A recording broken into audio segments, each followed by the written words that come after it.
Na pobudo Centra razvoja človeških virov, ki so spremljali evropske razpise, pristopili k sodelovanju, ker zavedamo se, da je Maribor še nekoliko starejše mesto, kot so ostala mesta v Sloveniji, da je trend v Evropi podoben, da lahko najdemo neke skupne točke z mesti, ki z nami sodelujejo, kot ste že prej slišali, da morda mi njim pokažemo, kaj mi v naše mesto počnemo in da vidimo, kaj v drugih državah počnejo, s kakšnimi težavami se srečujejo in kako premagujejo pač pri tekem, pri poti do cilja, ki je kvalitetno življenje, ne glede na starostno obdobje.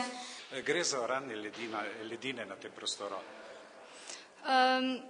Ne bi rekla, da smo ravno prvi, so pa res to neke nove zadeve, ki se jih bomo lotevali. Na kakšen način se jih pa nameravate lotiti?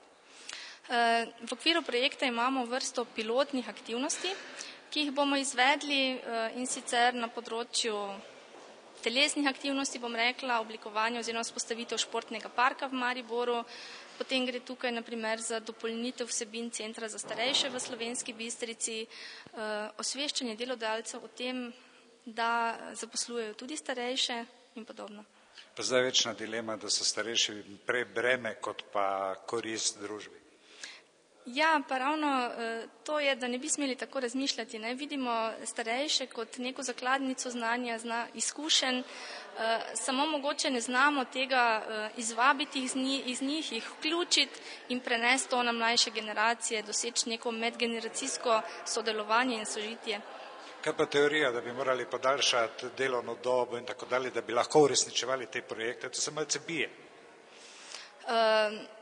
Ne bi rekla ravno za uresničevanje teh projektov, ampak dejstvo je, da je starejših vse več in leta 2011 se bo začelo upokojevati baby boom generacija, tako da bo res več starejših kot tistih, ki bodo v bistvu proizvajali zanje tudi finančno, tako da s tem se bomo žal morali soočiti.